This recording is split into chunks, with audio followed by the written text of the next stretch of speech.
Assalamualaikum warahmatullahi wabarakatuh. Kembali lagi dengan saya, Sketch Tutor. Di sini saya akan memberikan tahu cara menggunakan mikrofon, sound atau recording di BANDICAM. Kan kebanyakan orang-orang membuat video di laptopnya menggunakan notepad atau catatan.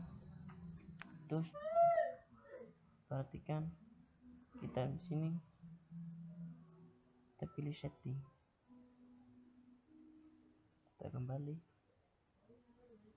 Nih, di sini kalian bisa pilih recording, mikrofon, terus stand. Nih, ini centang. Ini kalau kalian setting belum centang, tapi sudah setting duluan jadi centang.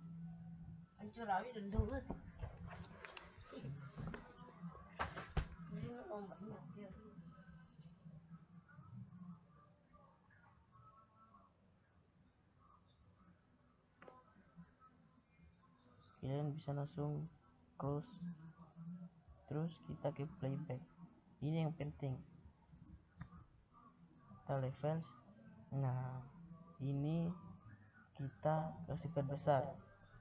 Tes.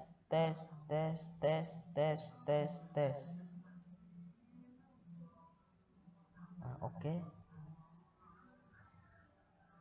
Itu saja saya bisa sampaikan. Jangan lupa like, share, and subscribe. Sekian dan terima kasih.